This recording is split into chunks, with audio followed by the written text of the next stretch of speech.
તમે બે આરામ કરો, લાંબી મુસાફરી કરીને આવ્યા છો ને, હું આવી જઈશ 4-5 કલાકમાં.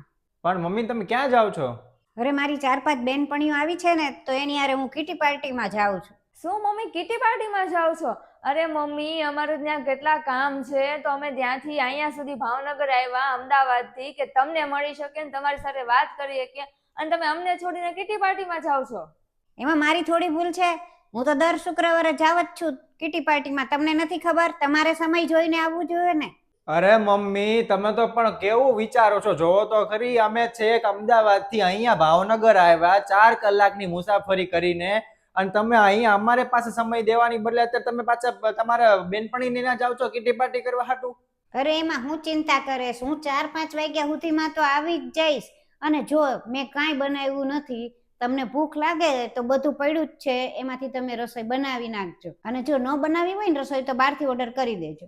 ખોટું ન લગાડતા મમ્મી, પણ મને અને મનીષાને તો એમ હતું કે અમને બેયને તમે જોશો ને તો તમે અમારી પસંદની કંઈક રસોઈ બનાવશો, અમારી યારે વાતચીત કરશો, બેસો, પણ એ તો તમારું હાવ બધું પૂરું એ તો કાંઈ નથી કર્યું. અને ઉપરથી તમે પાછા તમારી બેનપણીને ત્યાં જાઓ છો કીટી પાર્ટી કરવા. અને પેલા તમે આવા નહોતા. પેલા તો તમે છે ને પપ્પા જીવતા હતા ને ત્યારે 5 વાગે સવારે ઉઠતા હતા, બધું તમે રસોઈ કરતા હતા, અમારું ધ્યાન રાખતા હતા, અને પપ્પા ગયા પછી તમે આ બધા કીટી પાર્ટીના ચક્કરમાં પડ્યા છો. એ પેલા તો આવા કોઈ ચક્કરમાં નહોતા પડતા. મમ્મી ખોટું ન લગાડતા, પણ હું તમને ચોખ્ખું કહી દઉં છું કે આ ઉંમરે તમને આવું બધું ન સારું લાગે. અરે તમારું તો ન વિચાર કરો, પણ અમારું તો વિચાર કરવું જોઈએ ને, કે અમારે તો કઈક માન સન્માન જેવું, ઇજ્જત જેવું રહેવું જોઈએ ને બહાર. અરે ઇજ્જતની વાત કરેશ તું? ઇજ્જત તો તાર પપ્પા ગુજરી ગયા ત્યારથી મૂકી જ દીધીશ મેં. ત્યારે હું અહીં એકલી હતી તોય તે તમે બે મને મૂકીને વયા ગયા હતા, ત્યારે મારો વિચાર ન કર્યો કાંઈ? ભાવિન, મનીષા કહેતી હતી કે તમે પાછા અમદાવાદ જાઓ છો, કાલ સવારે જ નીકળી જાઓ છો. હા મમ્મી, હવે પપ્પાની વિધિ તો બધી પૂરી કરી દીધી છે, હવે તો હું બાકી છે, હવે તો નીકળી જ જઈએ ને. પણ હું એમ કહેતી હતી કે તાર પપ્પાનું 12મું થાય પછી જજો ને. અરે મમ્મી, હવે પહેલા વાળો જમાનો નથી રહ્યો. હવે તો બધું ફાસ્ટ થઈ ગયું છે એકદમ, અને અત્યારે તો કોઈને ટાઈમ નથી હોતો.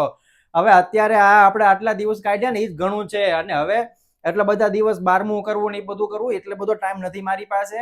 અને હવે તો આગળના જમાનામાં શું થશે કે જે દિવસે અંતિમ સંસ્કાર કરશે ને એ જ દિવસે સાંજે ને સાંજે બધા નીકળી જશે. એટલે હવે છે ને મારી પાસે ટાઈમ નથી. હું મનીષા નીકળી જશું કાલે સવારે, અને 12મું તમારે જે કરવું હોય ને એ બધું તમે તમારી રીતે કરી લેજો. પણ મને એમ હતું કે તારા પપ્પાના આત્માની શાંતિ માટે થઈને તું રોકાણો હોત ને તો સારું હોત. અરે પણ મમ્મી, તમે પપ્પાને આત્માની બદલે પેલા મારું તો વિચારો. એની બદલે તો મારી આત્માને નુકસાન કેટલું થાય ખબર છે તમને? એટલે અમારે ટોટલ એ દિવસ સુધી અમે રોકાવું ને તો મારું મનીષાના બેયનો પગાર કપાઈ જાય, ને ટોટલ ગણવા જાશું ને તો 25-30 હજાર રૂપિયા જેટલું કપાઈ જશે. અને હું કઈ ના નથી પાડતો તમે 12મું ન કરો એમ, તમે કરજો ને. પણ અને એવું હોય ને તો તમે 12મું કરો ને એ દિવસે મને ફોન કરજો, હું વિડીયો કોલમાં પગે લાગી લઈશ, દર્શન કરી લઈશ, એટલે એમને આત્માને શાંતિ મળી જાય. તારા પપ્પા ગુજરી ગયા એને 2 વર્ષ થયા. આ ઘરમાં હું હાવ એકલી છું, મારી હારે કોઈ વાત કરવા વાળું નથી. આ 2 વર્ષમાં તો કેટલાય તહેવાર આવી ગયા. મારો જન્મદિવસ આવી ગયો, તારા પપ્પાનો જન્મદિવસ આવી ગયો.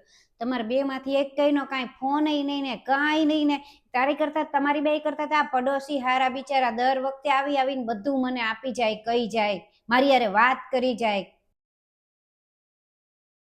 અને તમારી કરતા તો મારી બેનપણીઓ હારી છે કે દર વખતે મને બધી રીતે સાથ આપ્યો અને મને બધી રીતે આશ્વાસન આપ્યું, મારા દુઃખમાં ભાગીદાર થઈને રહી. અને આ એકલા હતી ને એટલે જ હું મારી બેનપણીને ત્યાં જાતી હતી. ને છતાંય જો તમને બેયને મારી બેનપણીને ત્યાં જવાનો વાંધો હોય ને તો તમે બે અત્યારે ને અત્યારે અહીંથી નીકળી જાઓ. અને મને હવે એકલા જીવવાની આદત પડી ગઈ છે, એટલે તમારે બેયને જો રહેવું હોય તો રહ્યો, નહીતર વયા જાજો. હું જાઉં છું.